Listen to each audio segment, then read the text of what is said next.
Você sabe identificar os sinais de inflamação do seu organismo? Ele pode estar pedindo socorro e você não está ouvindo.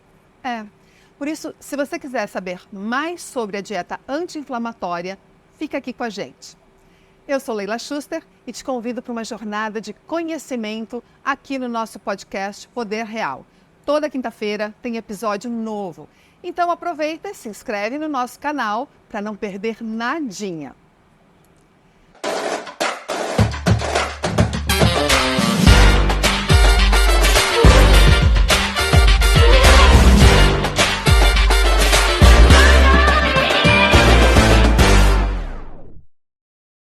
A minha convidada de hoje é a Bruna Ruschel.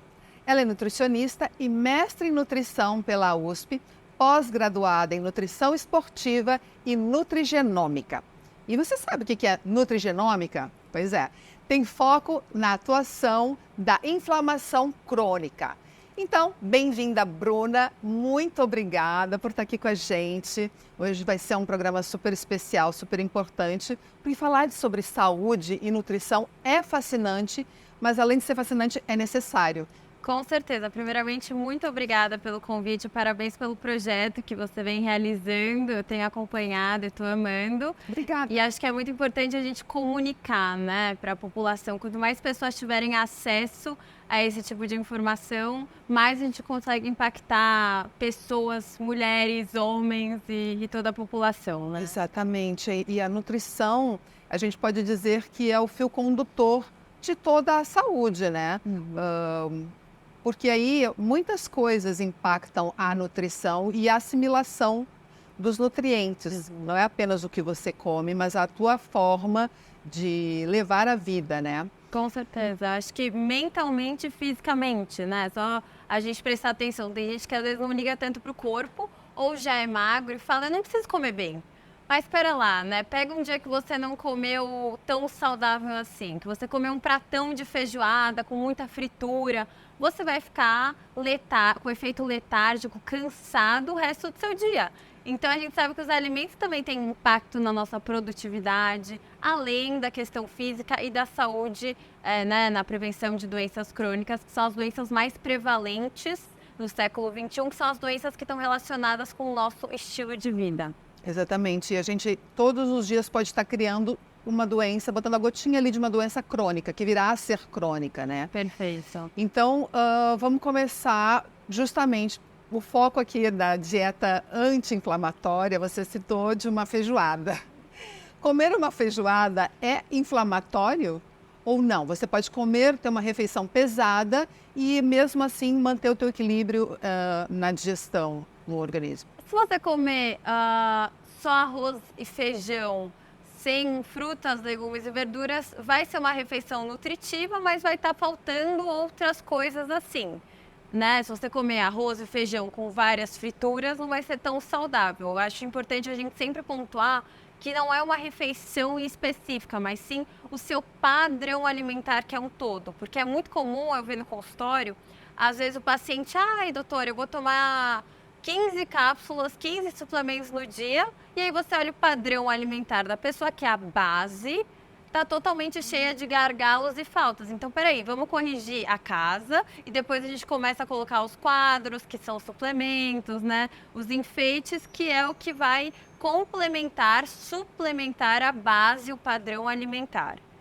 Que não adianta, é comida de verdade, né? Perfeito. E se a gente pensar, por exemplo, numa dieta pró-inflamatória, que é a dieta que a gente chama, que a gente olha nos artigos, que é a dieta ocidental, é a dieta de pacotinhos, que é a dieta americana, que é uma dieta que ela é rica em calorias e pobre em nutrientes, que é uma dieta que é rica em gorduras saturadas e gorduras trans, em carboidratos refinados e pobre em frutas, legumes e verduras, proteínas magras, né, peixes, frutos do mar. Essa é a dieta ocidental, que é pró-inflamatória. Então, pró-inflamatória seria aquela para evitar realmente que o teu organismo comece a ficar inflamado. Perfeito. Porque a inflamação não surge da noite para o dia.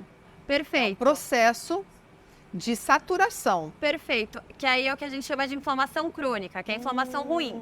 Então, vamos voltar, já que você puxou e tocou esse assunto, é muito importante. Inflamação, é ruim ou não? Peraí, vamos entender qual que é o tipo de inflamação. Porque uma inflamação proveniente de uma infecção, como por exemplo Covid. Eu tô com Covid, eu tô com uma infecção.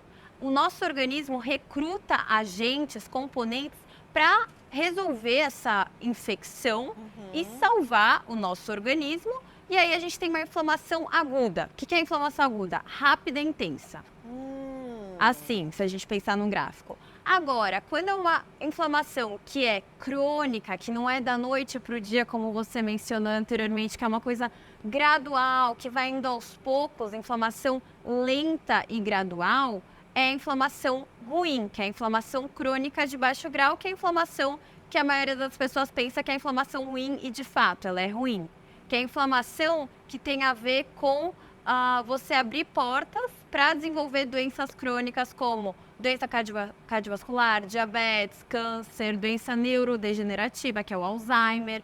Aí a inflamação que não é boa. Então, a inflamação aguda, né, proveniente, por exemplo, de um Covid, de cortar o braço. Quando a gente corta o braço, a gente tem infecção e aí a gente salva com a inflamação, que o nosso organismo faz isso de uma forma magnífica. Restaura. Perfeito, é isso. Olha. Que tem a restauração, que é um dos componentes da inflamação. Gente, que louco isso. Aí, quando é uma coisa gradual, não é interessante. Por que gradual? Porque você fica anos no sedentarismo, anos se alimentando mal, com uma dieta pró-inflamatória, anos se estressando, né? A gente vive num ambiente que a ciência fala que é o ambiente obesogênico. O que é o ambiente obesogênico? É o ambiente das pessoas que vivem numa metrópole, se estressando diariamente, com o hormônio do estresse, que é o cortisol, lá em cima, se alimentando de uma forma compulsiva, né? Descontando os sentimentos na alimentação, vivendo automaticamente, sem cultivar os relacionamentos, sem pausar, sem estar presente. E aí você vai culminando para gerar, de fato, essa inflamação, que é a inflamação crônica de baixo grau. Então, praticamente ninguém está livre da inflamação. Todos os dias nós lidamos com tudo isso, com a poluição, com as toxinas, né? Enfim, em geral, com o estresse, com os picos. Só que nós temos que abastecer o nosso organismo para lidar e acabar, para não tornar ela a inflamação crônica. Perfeito. E eu acho que assim, no nosso organismo é como se funcionasse como uma balança. Então, de um lado a gente tem radical livre, que a gente vai aumentando ele com poluição, com beber água num plástico que tem BPA, com vários contaminantes, com dieta, a gente vai aumentando os radicais livres. E de outro lado a gente tem os antioxidantes, que aí são frutas, legumes e verduras, que é você estar feliz, né? Cultivar os bons hábitos no geral, atividade física, vai culminando para o aumento desse antioxidante. Então, quanto mais antioxidante a gente tem no nosso organismo, menos radical livre a gente acaba tendo e, de fato, mais status de saúde a gente tem. Então, é um todo, né? É um olhar holístico que a gente fala. Mas a gente cria reservatórios de antioxidantes? A gente, por exemplo, quanto mais você vai ingerindo frutas, legumes e verduras ao longo do dia, mais você vai ingerindo esses antioxidantes e aí mais você vai aumentando, por exemplo, glutationa peroxidase, que é um componente que tem a ver com o sistema antioxidante. Uau, fantástico. Mas como nós podemos identificar que o nosso corpo está entrando numa inflamação crônica? Quais são os principais sintomas? Tá. Por exemplo, quando a gente começa a ganhar muita gordura corporal, o próprio excesso de tecido adiposo já é considerado uma inflamação. Então, você estar obeso, a gente tem que respeitar a obesidade, não acho que tem que ter preconceito, mas a gente precisa tratá-la, porque a obesidade já é um processo inflamatório, um acúmulo do tecido adiposo. O que mais que eu acho que pode estar relacionado com a inflamação? Quando você tem muita distensão abdominal, quando você costuma ter muitos gases, seu intestino não funciona de uma forma adequada, né? O nosso intestino é considerado o segundo cérebro. Sim. Então, a gente tem que ouvir os sinais do nosso corpo. Quando a gente está com muita queda de cabelo, quando a gente está com alguma irritação na nossa pele, Tudo isso são sinais de que a gente pode estar inflamado de certa forma. E sobre aquele brain fog, aquela lerdeza que às vezes eu vejo que muitas pessoas têm falado sobre isso. Nossa, parece que eu estou meio dopado, começou o ano, mas eu não senti, não peguei o ritmo. Isso pode ser um sinal de inflamação? Perfeito. A gente tem a neuroinflamação, que é a inflamação da nossa parte cognitiva do cérebro, né? Então, por exemplo, puxando o gancho para nutrição, para alimentação, a gente tem muitas pessoas que costumam ter síndrome do intestino irritável, que é uma síndrome que está muito relacionada com a nossa parte mental. Então, por exemplo, uma pessoa que fica muito ansiosa e tem diarreia, ou uma pessoa que é enfesada, né? A nossa cultura popular é muito inteligente. Que é constipada. constipada. Uma pessoa enfesada, é uma pessoa mal-humorada, né? Uma pessoa constipada. Então, a nossa cultura popular já fala muito bem que existe uma associação entre o cérebro e o intestino. Então, quando você está, por exemplo, vamos primeiro começar com o intestino. Você está com uma diarreia, por algum motivo. Você está com uma inflamação intestinal, a gente tem uma quebra da barreira intestinal, do epitélio intestinal, que a gente chama, e aí a gente manda esses componentes pró-inflamatórios via um nervo que chama nervo vago para o nosso cérebro, e a gente pode gerar uma inflamação na barreira, uma quebra na barreira hematoencefálica, que é uma inflamação cerebral. Se a gente está estressado, a gente pode mandar também estímulo via nervo vago, uma comunicação que vai e volta, bidirecional, para o nosso intestino e ter uma inflamação intestinal. Então, toda hora tem uma conversa entre os nossos órgãos, né? Às vezes, a pessoa está muito estressada e tem queda de cabelo. Pô, pode ter alguma relação. Ou está muito estressada, tem espinha. Ou está com diarreia, começa a ter queda de cabelo também, alguma irritação na pele. Então, tem esses eixos que comunicam os órgãos, que é eixo intestino-cérebro-pele, por exemplo, né? Essa conversa toda hora que tem entre os órgãos. E isso é perigosíssimo, né? Essa irritação constante do intestino, de criar o que se chama de leaky gut, né? Perfeito, perfeito. Exatamente, que é a quebra da barreira do epitélio intestinal. Então, nosso epitélio intestinal, que é a barreira, né, que separa a parte interna do intestino para outros órgãos, a barreira intestinal, ela deixa passar alguns componentes ao longo do nosso dia, mas quando ela está hiperpermeável, começa a passar componentes pró-inflamatórios. E aí você começa a ter esse quadro que a gente chama, né, de leaky gut, que é a quebra da barreira intestinal. O quadro de leaky gut, que é um quadro que pode estar relacionado com uma inflamação intestinal, e a inflamação intestinal pode estar relacionada com uma inflamação em todo o organismo. Em todo o organismo. Daí surgem as intolerâncias. Perfeito, perfeito. E assim, quando a gente pensa em intolerância, esse assunto é muito interessante, que não são todos os alimentos que, por exemplo, você pode consumir, que você vai responder da mesma forma que eu. Então, é muito individual, né? Não tem, esse alimento é bom, esse é ruim, esse é bom, esse é ruim. Claro que tem os que a gente falou que não são tão bons, os que são melhores, etc. Mas existe muito essa individualidade, né? Eu ia justamente perguntar se a dieta, no caso, assim, a nutrição seria igual, a saudável seria igual para todos os indivíduos. Quando a gente fala de nutrição saudável, logo a gente imagina assim, produtos orgânicos, muitos legumes e frutas e carnes magras. Não é para todo mundo. Existe o padrão alimentar mais anti-inflamatório, mais saudável, que é a dieta mediterrânea, que é o que mais se estuda, né? A gente compara sempre a dieta ocidental com a dieta mediterrânea, a pró-inflamatória com a anti-inflamatória. E a anti-inflamatória, que é a mediterrânea, de fato, muito bem você falou que essa questão de frutas, legumes e verduras, de carnes magras, de gorduras insaturadas, gorduras boas, que é o azeite, sementes, castanhas e abacate, a alimentação considerada saudável é essa. Mas, hoje em dia, o que está sendo muito comum no consultório com pacientes meus, principalmente com mulheres, são pacientes que acabam tendo, por exemplo, intestino irritável. O que é isso? Existem alguns alimentos que são considerados saudáveis, que quando a gente ingere em excesso, com pessoas que são mais sensíveis, você pode ter uma distensão abdominal e não ingerir, não responder tão bem a estes alimentos. O que eu quero falar? Se você começa a comer muito, por exemplo, de alimentos que são altos em carboidratos que a gente não digere tão bem, que são alimentos high FODMAP, pessoas que têm o intestino irritável vão começar a ter muita constipação, ou diarreia, ou distensão abdominal. E essas pessoas devem fazer uma dieta com a limitação, né? Deixar um pouco de lado esses alimentos que são altos em FODMAP. Que no caso, por exemplo, o abacate é um alimento alto em FODMAP, que é um alimento super saudável.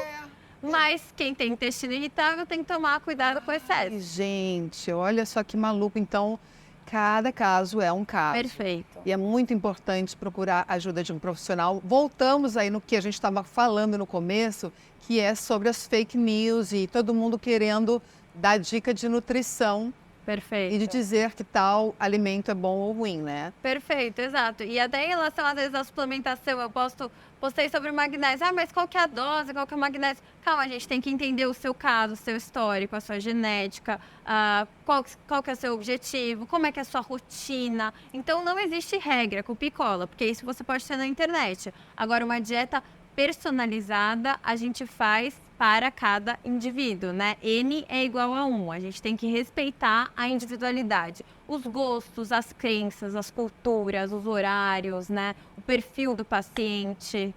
Que bom. E você falou sobre genética, e aí eu volto àquela questão que eu perguntei no comecinho. O que é a nutrigenômica, né? Isso, nutrigenômica. Você é uma formada graduada, pós-graduada em nutrigenômica. Isso, perfeito. A gente tem, hoje em dia, teve o projeto Genoma Humano, que foi um dos maiores projetos de genética, foi finalizado em 2003, 2004, aproximadamente, um projeto gigantesco, que foi um projeto que fez todo o sequenciamento da nossa genética, das nossas alterações. Nós temos várias alterações na nossa genética, que são os polimorfismos. Mutação é uma coisa rara, pessoas que têm mutação na genética. Agora, polimorfismo é uma coisa super comum com a população no geral, e isso é uma coisa que não muda. O que eu quero dizer, a genética não muda, a sua casa nunca vai mudar. Quando você faz um teste genético, por exemplo, você tem noção de todos os interruptores que tem na sua casa, você tem uma clareza.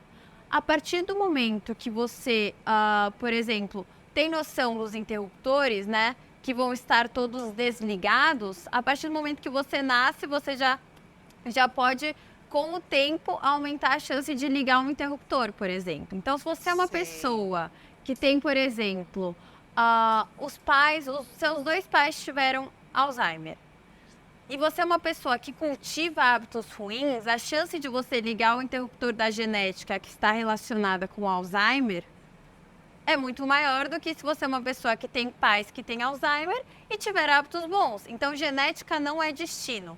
Aí a nutrigenômica entra, né, mostrando que, de fato, existem alguns alimentos, compostos que, de fato, podem prevenir com que você não tenha alguma doença que está lá na sua genética, entendeu? Uau, que máximo! Então, a nutrigenômica, ela é uma medicina preventiva, uma nutrição preventiva. Precisão e prevenção. Precisão e prevenção. Perfeito. Tu acha que cada vez mais isso vai chegar perto da população em geral, porque é difícil, né? Às vezes a pessoa quer, mas não sabe, é caro o exame. Sim, na clínica eu faço toda a leitura do teste genético, inclusive por isso que eu vou fazer a pós-graduação, porque é muito específico.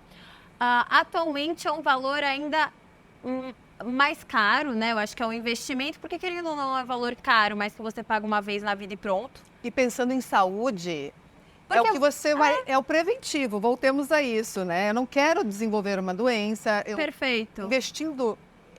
E você consegue saber, por exemplo, de acordo com o seu teste genético, qual que é o melhor padrão alimentar que você é mais responsivo.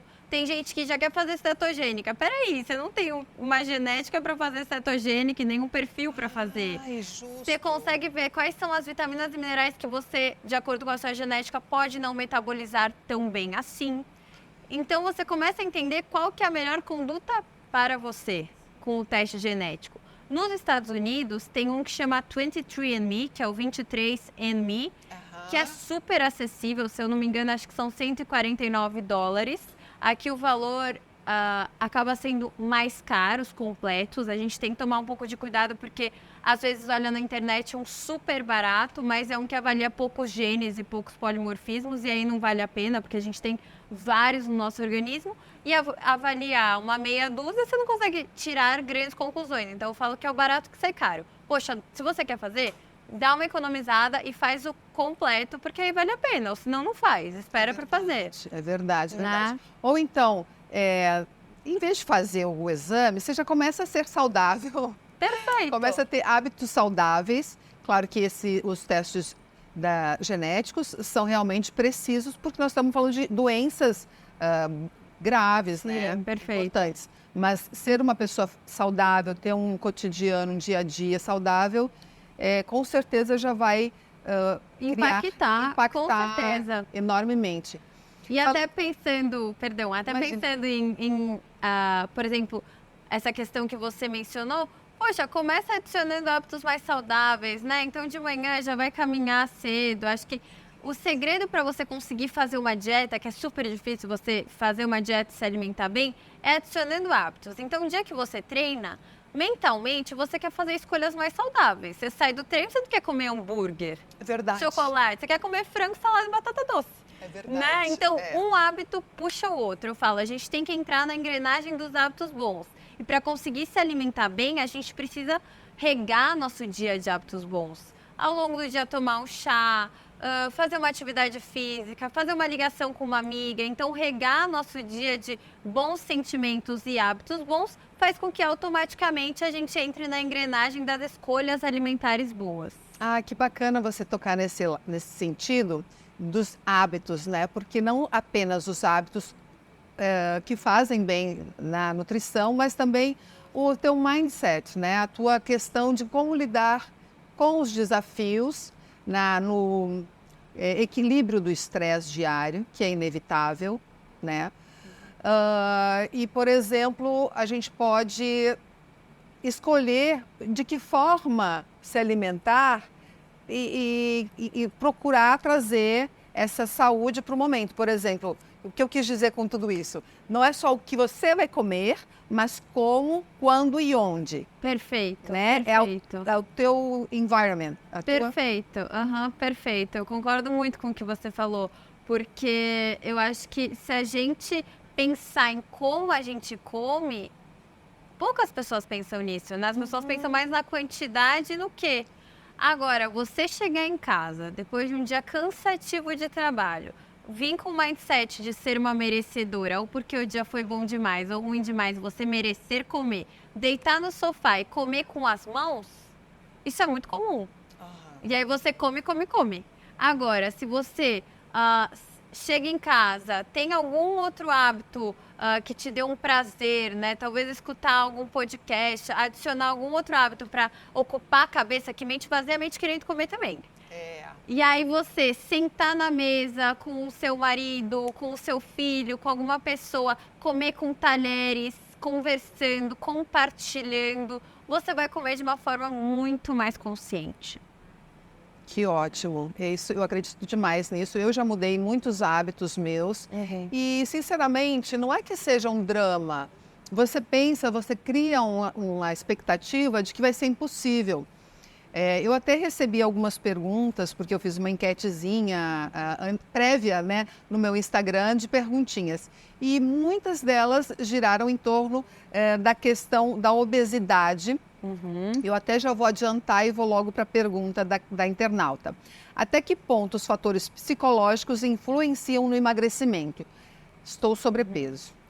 Eu digo que assim, quando eu vejo no consultório um paciente que passa comigo, volta e tem resultado, versus um paciente que passa comigo, volta e não tem resultado, o que difere nos dois pacientes?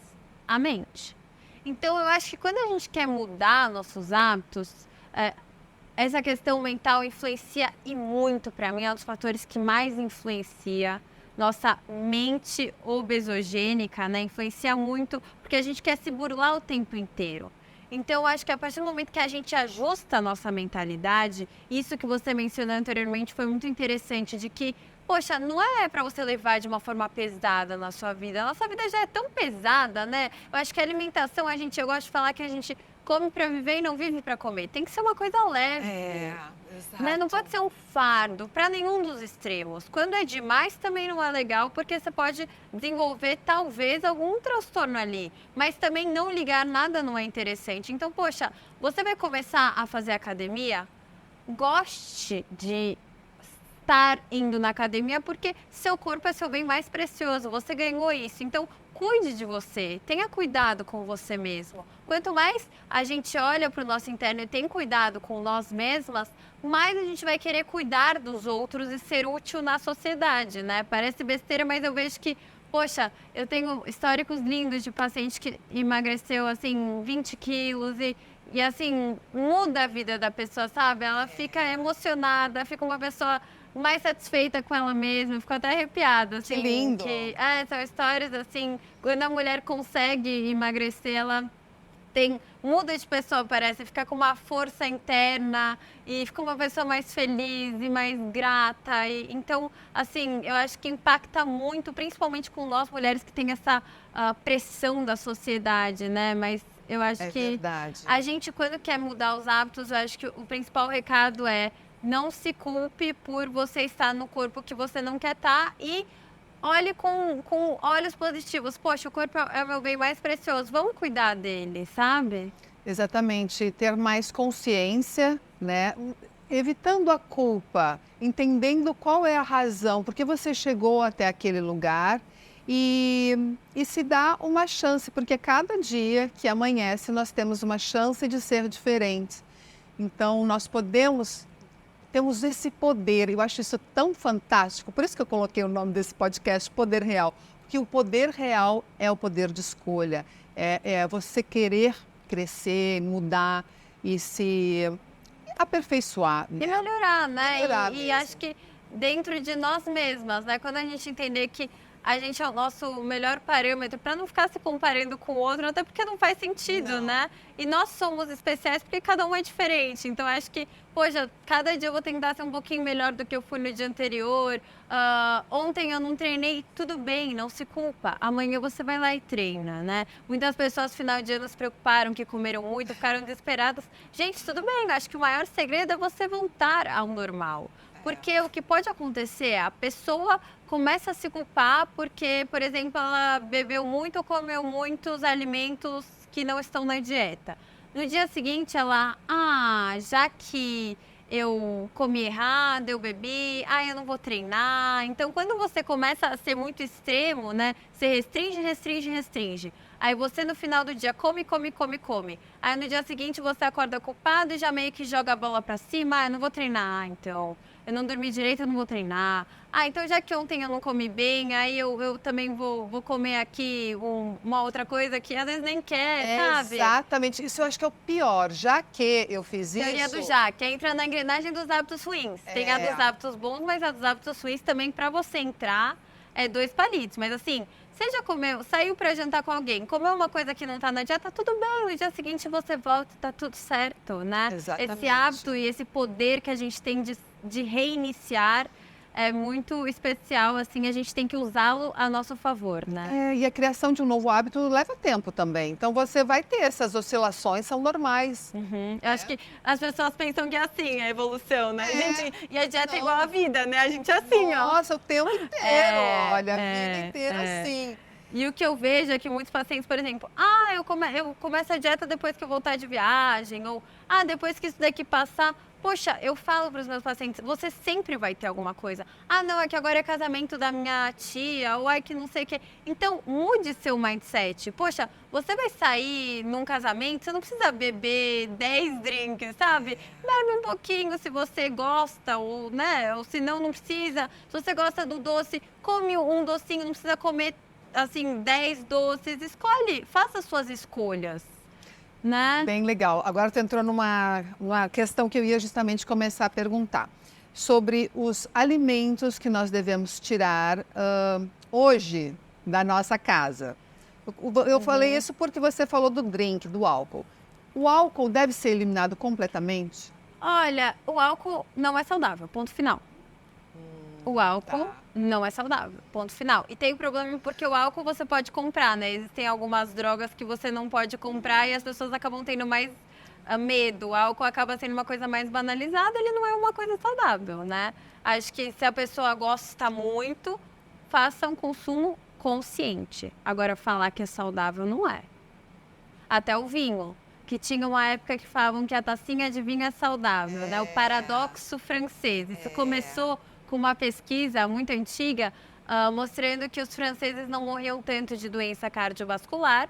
E aí começaram a entender, poxa, por quê? Sendo que eles comem muita fritura, né? Um croissant e muito carboidrato, não faz sentido. Aí começaram a achar que era o vinho. Mas a gente tem que ter um pouco de cautela e toda hora isso muda. A ciência é uma coisa que muda, não existe uma verdade absoluta.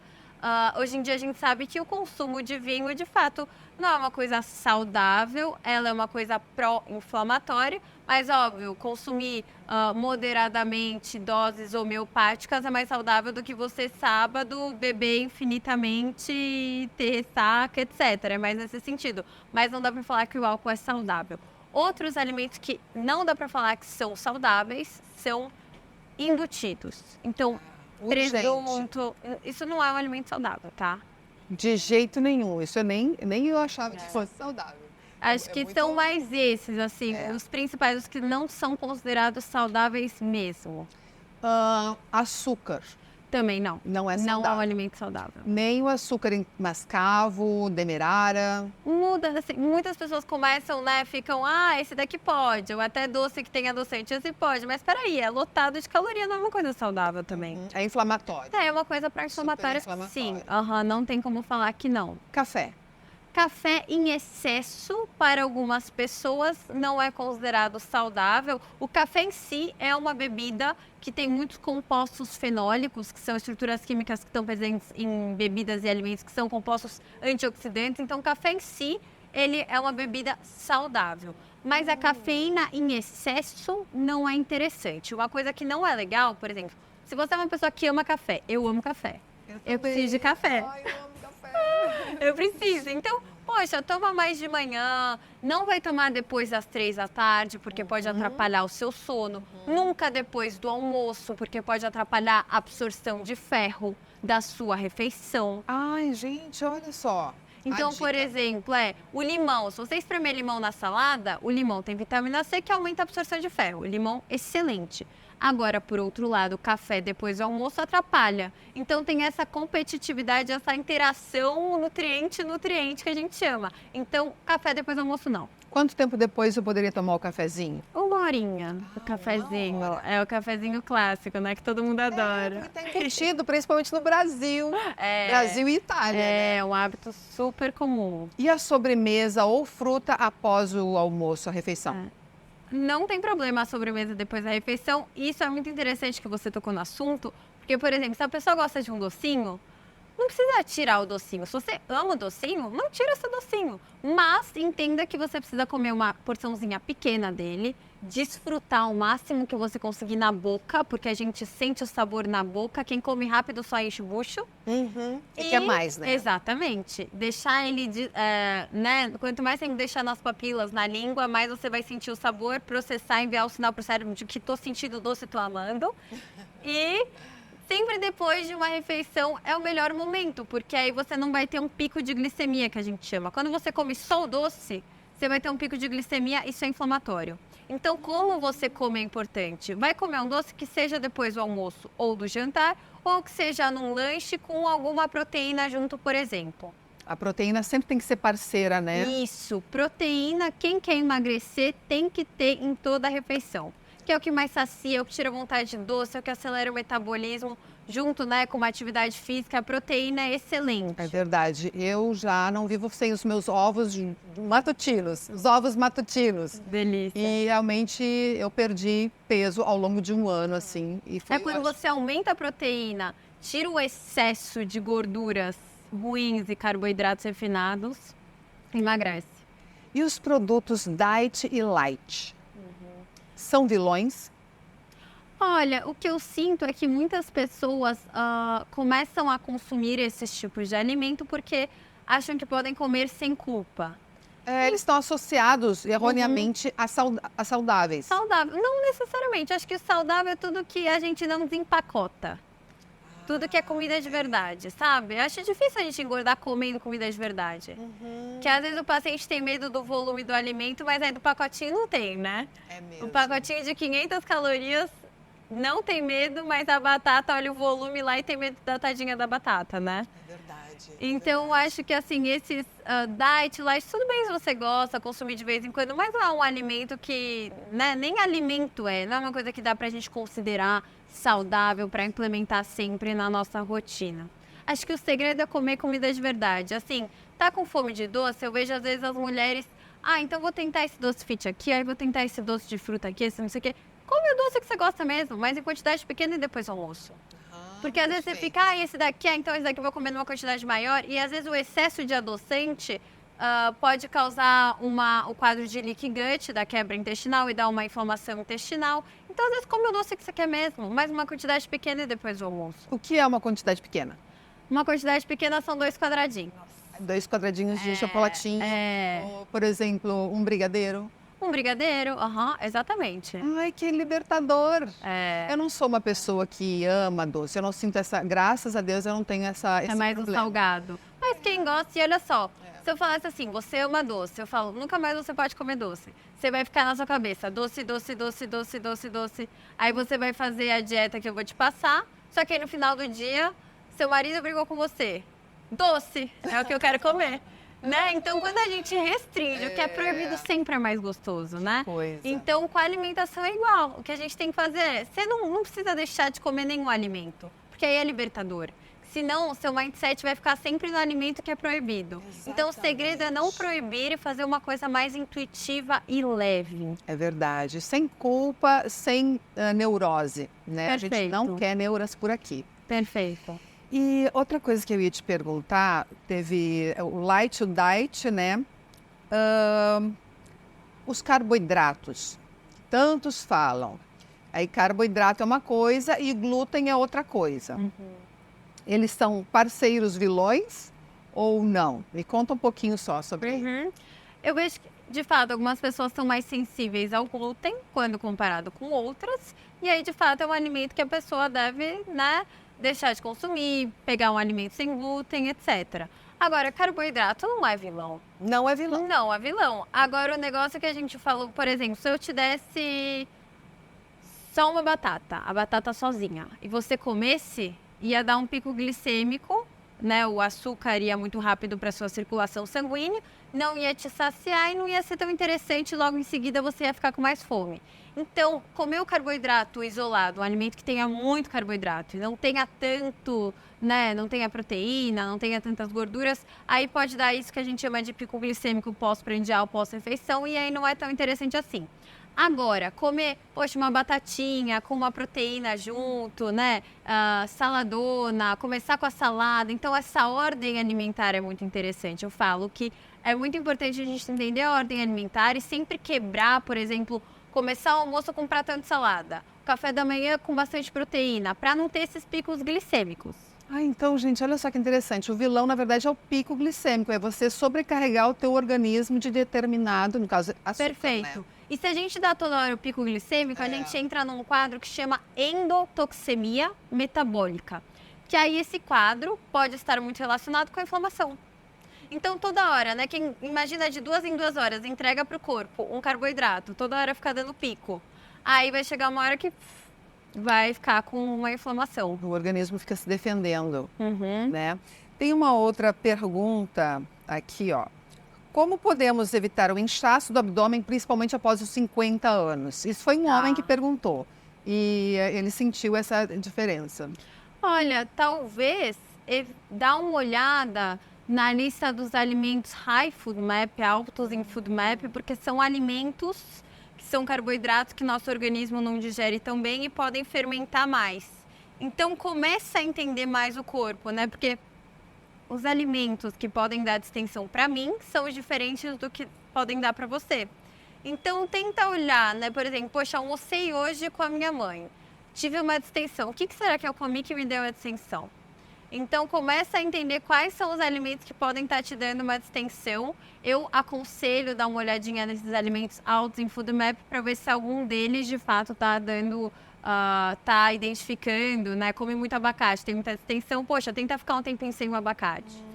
E aí dá uma checada. É uma observação mesmo do que você... Do corpo, como o corpo reage com aquele alimento. E acaba sendo instintivo depois a escolha dos alimentos certos, das refeições, né? Perfeito. E eu ia te perguntar também, já que nós falamos dos testes genéticos, tem também os testes de alérgicos, né, de alimentos. Isso, de sensibilidade alimentar mediada por IgG. Então, por exemplo... Vale a pena? Esses testes são legais? Olha, eu acho que se você é uma pessoa que não tem tanto dinheiro, talvez não valha a pena. E pelos próprios sinais e sintomas a gente consegue saber quais são os alimentos. O genético é uma coisa que, até porque eu estudo mais, eu acho até mais interessante, mas esse, né, se é uma pessoa que tem de fato condição e quiser fazer, é um complementar, né? Tudo é um complemento, não é o que vai fazer a diferença, são complementos. Esse teste, por exemplo, se você identificar, vamos lá, eu vou dar um exemplo, meu exemplo. Eu tenho intestino irritável, Bruna. Quando eu consumo abacate, que é um alimento high food map, eu tenho distensão. Então, o que eu tenho que fazer? Quando eu tô numa fase mais estressada, meu intestino irritável começa a ficar mais aflorado por conta da comunicação eixo intestino-cérebro. Mesmo você tendo noção de tudo isso, conhecendo o teu organismo, ele vai lá e te... Exato. Uma época eu lembro que eu tinha reunião com o meu orientador do mestrado, eu ficava muito ansiosa e aí eu tinha diarreia o dia inteiro. Gente, então, como a gente tem que controlar a mente acima de tudo, né? Por mais que você coma super bem. E aí, o que eu faço, então, com esses alimentos que eu posso ser mais sensível? Vamos ficar umas 3 semanas sem, um mês sem os alimentos que a gente pode ser mais sensível. Depois, na fase de exclusão. Depois tem a fase de provocação. O que é a fase de provocação? É consumir abacate um dia, ficar 3 dias sem consumir. Consumir um dia, ficar 3 dias sem consumir. Fazer essa provocação. Ir avaliando os sinais e sintomas. E aí, depois, ir reintroduzindo aos poucos. Porque não é uma coisa fixa.